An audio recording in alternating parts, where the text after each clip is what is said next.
Hello everyone and welcome to Rollin' Ish. I'm Matt, and in today's video, we're looking at Xanathar's Guide to Everything, specifically the Cleric class. In this additional source book, which is a supplement to the Player's Handbook that came out in 2014, Xanathar's Guide to Everything offers additional subclass options for all of the classes. This video is focusing on Cleric, specifically the new Forge and Grave domains. Now, the Forge domain is going to be for people who are artisans that work with metal. So if you're thinking about having your cleric be someone who does or once has created armor or metal weapons working at a forge as part of your backstory or current story, this is a great option for you.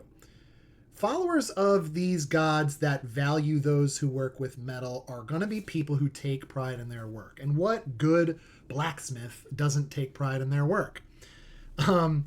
This type of cleric is someone who is going to and should likely plan on using heavy armor and heavy weapons. So great sword, great axe, etc. The reason I say that is because this type of domain cleric, if you've worked with metal in your backstory, the odds are every bit of armor that you wear, you've made yourself. Every weapon that you swing, you've made yourself. So maybe you make that part of your build. You don't have to, but it's a good suggestion for those of you thinking of ideas on how to use this domain. Somebody who takes pride in their work is probably going to use the thing themselves because they consider their work the best. That just makes sense to me. So that not only are they faithful to their deity, but they're faithful to their work. So I think that those are traits that make up a good member of a good party, is somebody who takes pride in things. And so if that sounds like a character you want to build, Forge Domain is a great option. There are a lot of great options that you get, and there are features you get at 1st, 2nd, 6th, 8th, 14th, and 17th levels. We're going to look at all of those individually in just a moment. But when you pick this domain at 1st level, the first thing I want to cover is the spells that you'll have access to choose. Starting at 1st level, you'll have access to Identify and Searing Smite. Identify is a great spell. This is casting time is a minute because you're focusing on an object and you're trying to determine what it is. So anytime you go in dungeon diving or exploring or venturing and you come across some items and you're not quite sure what they are and what they do, this spell's going to tell you that, right? It'll tell you if it needs attunement. It'll tell you if it's magical. This is a way at my table how I tell you what the item is by name and what it does. I typically will describe items. So for you DMs out there, don't just tell them, these are the gloves of thievery. I wouldn't do that.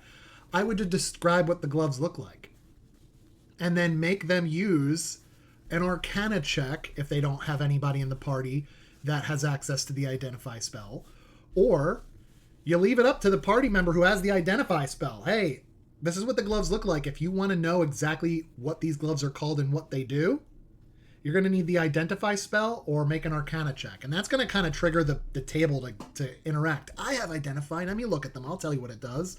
And that's going to help start gelling your party. That's why I love this spell so much and how I use it. Searing Smite is a bonus action spell. You paladins will recognize this one. It's basically a blessing on your weapon so you can deal extra damage. And that damage would be fire damage because it's like your weapon is like not burning, but like hot. There is some constitution saves involved for additional damage by your target at the end of their turns because you can ignite them on fire by touching them with your weapon. So it could continue, which is a good spell to have. Heat Metal is a 2nd level spell. You get access to it at 3rd level with this domain. It requires concentration for a minute, but it is what it sounds like. You essentially heat metal. This could be very useful in saving time if you want to craft something made out of metal. After all, you are a smith in background. But it's also a good way to use this in combat, and the spell does give some description because they take 2d8 fire damage if they come in contact with a metal item. So imagine somebody wearing plate armor and you cast heat metal on their armor. They're going to burn. every 6 seconds, right? So every round, they're going to continue to burn while you maintain that concentration. Unless they take their armor off, right? If they take the armor off, their AC just dropped. You just helped everybody. That's the way I use heat metal at my table. Read the spell carefully because it does some great things, but it could drive your DM a little nuts. In a good way. I mean it in a good way. I love it when somebody casts heat metal at my table. It always makes me laugh because I'm like, you punks. But it's a great spell. Magic Weapon is a 2nd level spell, requires your concentration for an hour. Essentially, this is another way of looking at like blessing your weapon. It makes it a magic weapon. If you're a +1 already, it becomes a +2. If you're a +2 weapon already, it becomes a +3.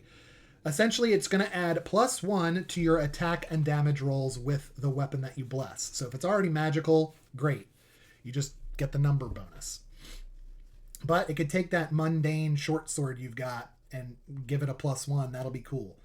This is a great spell. If you think about it and you do this daily and you reserve a spell slot for it daily, it can save you some money from you having to buy magic armor or upgrade your armor or weapon.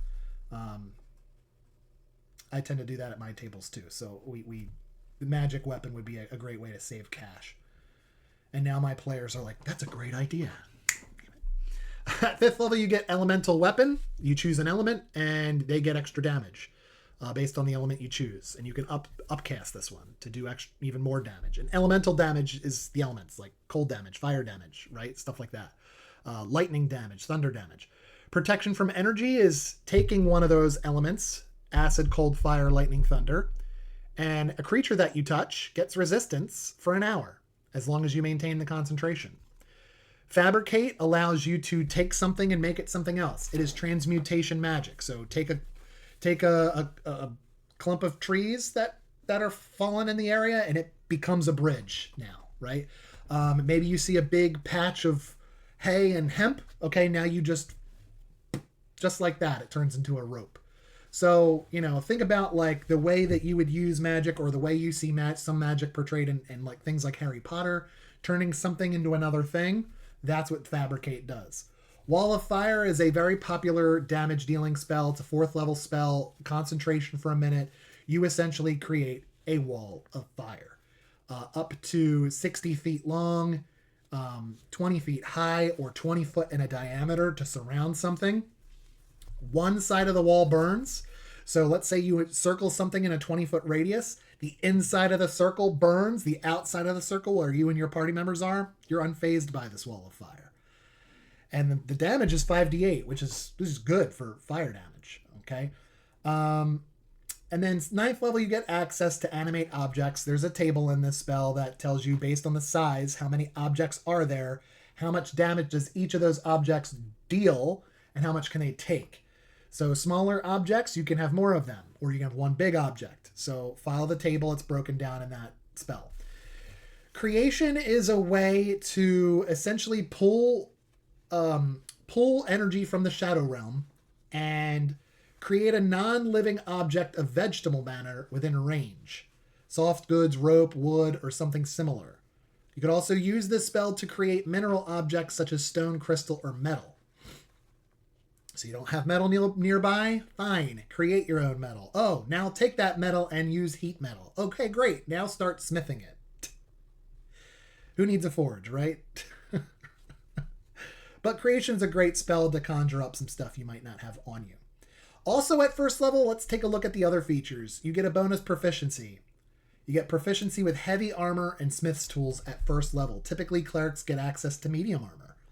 This gives you heavy armor at 1st level. So look out, paladins, you got competition at 1st level with a well-defended cleric. You also get proficiency in smith's tools. So while you're building your character, sometimes you get to pick a proficiency in some kind of tool. If that's the case during your build, don't pick smith's tools because you get it a freebie here when you choose this domain. And now that allows you to put your smithing to good use, whether it's in your backstory or current story, you could do that. Also at 1st level, you get a feature called Blessing of the Forge. At the end of a long rest, you can touch one non-magical object that is a suit of armor or a simple or martial weapon. Until the end of your next long rest or until you die, The object becomes a magic item, granting a +1 bonus to AC if it's armor, or a +1 bonus to attack and damage rolls if it's a weapon. Once you use this feature, you can't use it again until you finish a long rest. So you can do this once a day. So think about this. You use Blessing of the Forge on my greatsword. Now it's a +1. I'm also going to cast Magic Weapon on it. Now it's a +2. I've only burned one spell slot. Right? So that's cool. If it's an armor, it can't do necessarily stack like that because the spell is Magic Weapon, not Magic Armor. But Blessing of the Forge, you could just basically be like, I'm going to add some bonus to my AC right now. Who wouldn't do that? So you're telling me I can get heavy armor and it's +1 right here at first level. Love it. All right, at second level, you get Artisan's Blessing. This is a channel divinity option. All clerics have turn undead, and based on the domain that you choose at first level, that subclass, you're going to get other options in there. This one's called Artisan's Blessing. Essentially, you do a ritual that lasts an hour, and you can create a non-magic item that is worth no more than 100 gold. But it has to include some kind of metal because that's the type of smith that you are. So you can when you do this 1 hour long ritual, you have to lay out the metal, which could include coins. And so if it has to be something of value of no more than 100 gold, imagine laying out 100 gold pieces and doing your ritual over that. Now you've just taken that 100 gold and turned that into your non-magical short sword that is gold. It's made of gold. That's cool. I would totally do that, and like at least once a day, and just sell them. Hey, I made this. It's a sort of solid gold, right? It's 100 gold, but you know, with my work I put into it to craft this thing, I'm gonna sell it at $1.25, right? That's how you make some money. I would totally do that. I would let you do that as your DM. Okay. Soul of the Forge, you get at 6th level. You gain resistance to fire damage. And if you're wearing heavy armor, you get a +1 to your AC. So not only do I get a +1 to my AC for wearing heavy armor because of Soul of the Forge, but every morning I can just wake up and give it a Blessing of the Forge and get another +1. Yep, because this can stack. Okay, if that's how you want to play it. At 8th level, you get a feature called Divine Strike. This might sound familiar to some of my paladins out there. But basically, you imbue your weapons with fiery power of the Forge once on each of your turns. When you hit a creature with a weapon attack, you can deal an extra 1d8 fire damage. When you reach 14th level, this becomes 2d8 fire damage. That's once per turn when you hit, not once per day. So the ability to do 1d8 or potentially 2d8 at 14th level of extra damage each turn, so long as I hit, I might as well just keep those d8s in my hand and just every time I hit, just so I don't forget, because that's just a thing that happens, okay? Saint of the Forge and Fire at 17th level, you get immunity to fire damage. And while wearing heavy armor, remember you got that +1 back here, Soul of the Forge?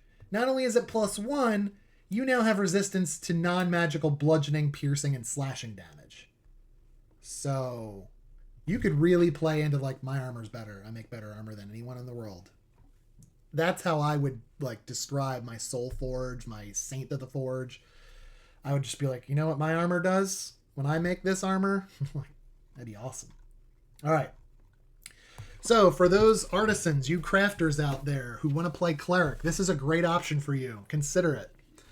Another option from Xanathar's Guide to Everything is the Grave Domain. Now, the Grave Domain utilizes a lot of necromancy magic, but that doesn't necessarily mean that it's evil. In fact, the gods that watch over followers for this domain, they're gods that, like, watch over the line between life and death, is a good way to put it. Death and the afterlife are very important tenets of this faith.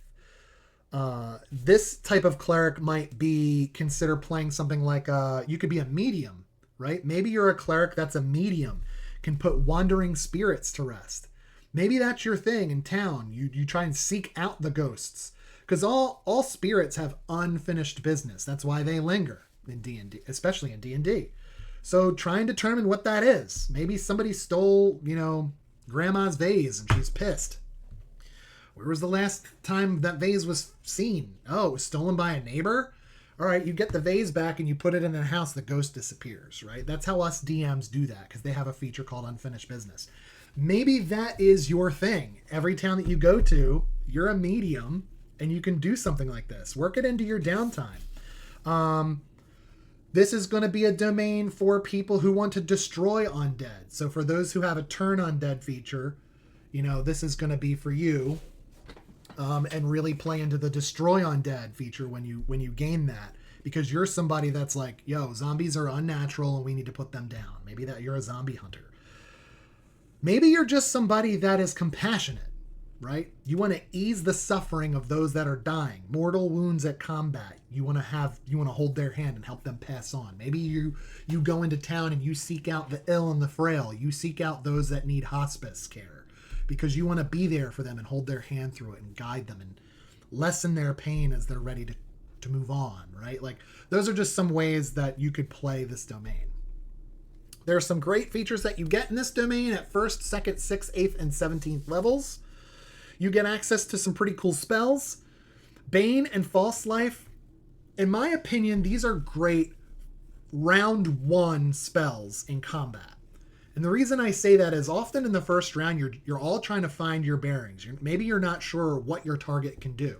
A lot of times bad guys want to hit you hard first, right? Like dragons will want to use their breath weapon always. That's why there's a recharge on it, right? DMs, you got to roll to recharge it. So I want to assess what's going on. A lot of clerics play this way. They kind of want to see what's going on before they jump in and start swinging or spell casting. Do one of these. Bane, you get to choose up to 3 creatures that you can see and bane them. That means anytime your target makes an attack roll or a saving throw, they have to roll a d4 and subtract it from their total.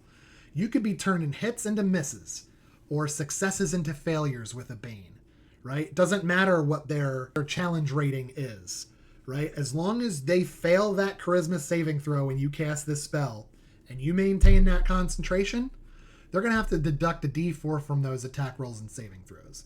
And this is something that you can upcast. And when you upcast it, you can target more creatures that you can see. Great first round spell.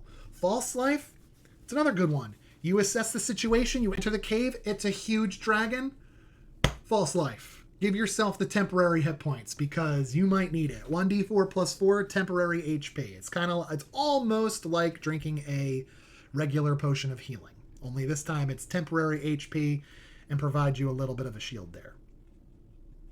Gentle Repose at 3rd level, you get access to this 2nd level spell. Essentially, you touch a corpse, something that died recently. And for the duration, it can't decay or become undead for 10 days. That's the duration of this spell. A good use of this would be like a party member or an NPC has fallen and you do not have time to revive them right this second. Gentle Repose. At least it'll stop them from turning undead against you and they won't decay further. Go do the thing you gotta do, but you got 10 days to come back here and fix this. Unless somebody finds it in the meantime, that would be a disaster, but that's a good way to do it. This spell also extends the time limit on raising the target from the dead, since the days spent under the influence of this spell don't count against the time limit of spells such as Raise Dead. Okay, they are 2 separate spells as far as that's concerned. Next, you get Ray of Enfeeblement, concentration spell for a minute. Essentially, a beam comes out of your finger. On a hit, the target deals only half damage with weapon attacks that use strength. At the end of each of its turns, it can make a con save to try and break this. So this is good to hit somebody to weaken them. You're not necessarily doing damage here. What you're doing is taking that barbarian, that paladin, that evil cleric, that creature that's wielding a huge, heavy weapon, right? Great club, great sword, great axe. If they're wielding a weapon that uses strength, anytime that they swing with that big weapon to do damage, they're only going to do half damage. you're essentially buffing the entire situation because you don't know who they're going to aim for on their turn when they hit. But just in case, they're only going to deal half damage. It's kind of like giving the whole party resistance, but you're weakening the attacker, so to speak. That's a good spell. 5th level, you get access to Revivify. All you Baldur's Gate 3 players will know what this does. For those who don't, essentially, if a target, you want to cast this on somebody who just took enough damage to kill them, right? Revivify. So they're dead. A creature that has died within the last minute. That's not somebody who's rolling death saves. That person's in the act of dying. They're not dead. Spare the dying would help them. Drinking a healing potion, pouring it down their throat if your DM allows. That'll work. I'm talking about the ones who died. Failed 3 saving throws, dead. This returns them to 1 hit point. But it's not going to affect somebody who died of old age. It's not going to restore missing body parts. It's literally like, oh, you're dead? I don't think so. Let's bring you back. Vampiric Touch is a concentration spell. Essentially, with your touch, the target takes 3d6 necrotic damage. You heal yourself half the amount of damage you just dealt. Can't use that to heal someone else. It's got to heal yourself. You're the one touching them. You're draining life from them to give to you. It's just not even, right? The amount of damage you deal, you can only heal half. So if you deal 10, you're healing 5. Okay, that's a good spell to use when you're in a pinch and you want to do damage, but you're like, ooh, but I also need to heal. What do I do here? Vampiric Touch. All right, Blight. Blight, you force somebody to make a con save. If they fail, they take 8d8 necrotic damage, or half if they succeed. This is a banger. This is a bomb. Blight is a big-time spell, okay? There's some language in here about plants, plant creatures, or plants in general. Like a plant that's not a creature, if you hit it with, Blight, it'll wither and die. So say you go up and you find an old tomb deep within the jungle and it's wrapped in vines and you can't really get to the door. Blight. Boof, those vines are all going to wither and die. Now you can get to the door, right? If it's magical, it's different. Magical plants, you can fight magical plants. Or creatures in combat, they make the saving throw. But this is going to be something that'll really pack a punch. There's another spell here you get access to called Death Ward. The first time the target would drop to 0 hit points as a result of taking damage, it drops to 1 point instead. Love that. This is a spell that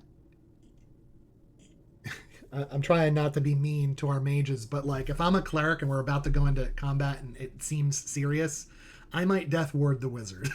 I might Death Ward the sorcerer. I might prioritize them because they have the lowest AC, probably the least amount of hit points. Anything I can do to keep them on the battlefield, I might do that. Maybe you're trying to escort an important NPC from A to B, somebody who was kidnapped. You're trying to return them home. Death Ward them every day to make sure you don't fail that mission. Those are good ways to use that. 9th level, you get access to Anti-Life Shell. So this is a shimmering barrier that is a 10-foot radius centered on you that follows you as you move. Essentially, it is literally a 10-foot radius barrier. Like, put yourself in a doorway. Nothing is going to be able to get through that radius or reach through the barrier. It's like boom, boom. It's like hitting something solid. It's like a 10-foot invisible or shimmering wall around you that essentially cannot be passed through.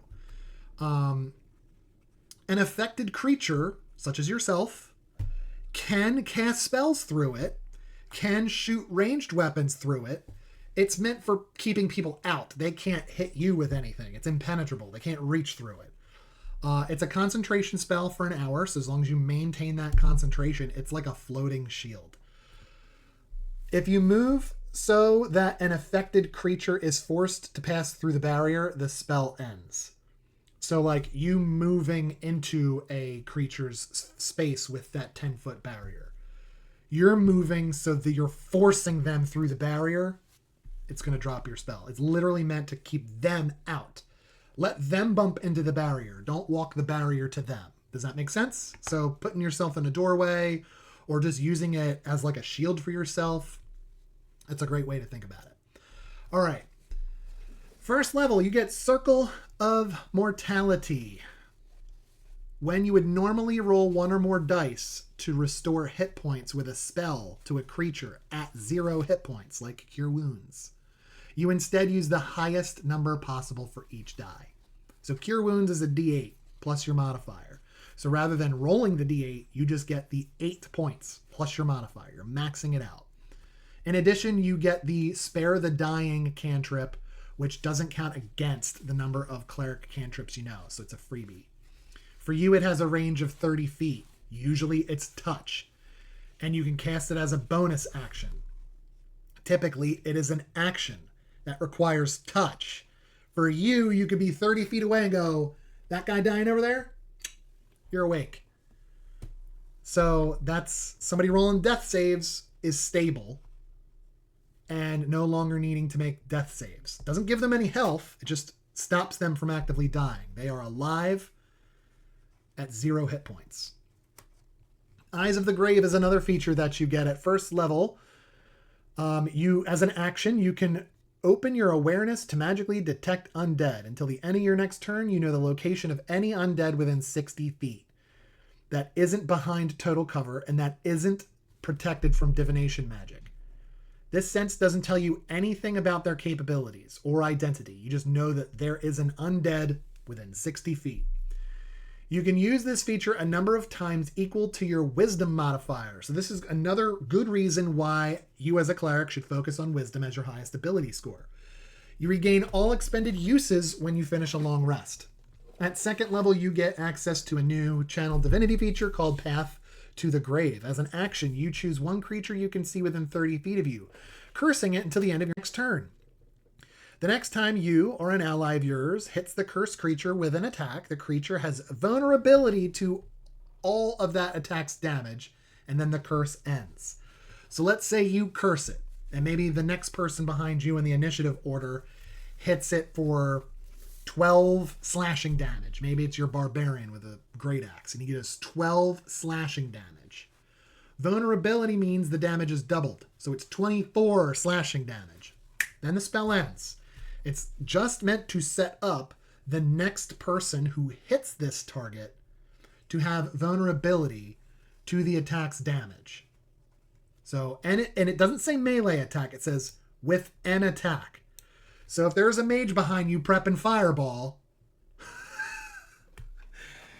give them Path to the Grave so they can do vulnerability damage, and fireball it's a good example. It's very extreme, but it just says an attack. Go for it. Whoever's behind you, set them up for success. You're a party helper after all.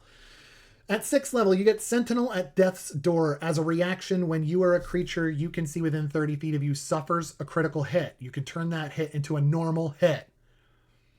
Any effects triggered by a critical hit are canceled. So like, it also makes you blind. No, it doesn't. That's what that means.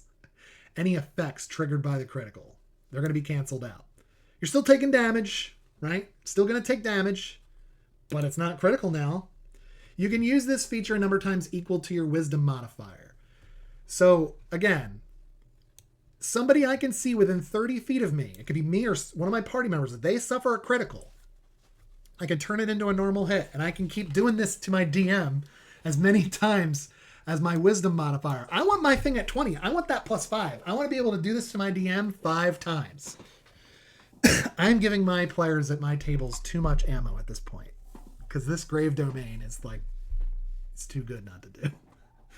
Potent spellcasting at 8th level, you add your wisdom modifier to the damage you deal with any cleric cantrip. That's awesome, because cantrips sometimes are downplayed a little bit because they don't do a ton of damage. There are some cantrips out there that do really well, but hey, any bonus I can get to damage, I'm going to take, right? Especially if you're going to be a cleric who's going to max out your wisdom and make it a +5, give it to me all day, right? That my spellcasting is a weapon now. Lastly, at 17th level, you get a feature called Keeper of the Souls. When an enemy dies, when an enemy you can see dies within 60 feet of you, you or one creature of your choice that is within 60 feet of you regains hit points equal to the enemy's number of hit die. You can use this feature only if you aren't incapacitated. So if they got 8 die, I can regain 8 hit points.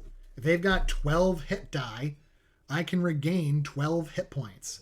All right, friends, that is the Forge domain and Grave domain from Xanathar's Guide to Everything.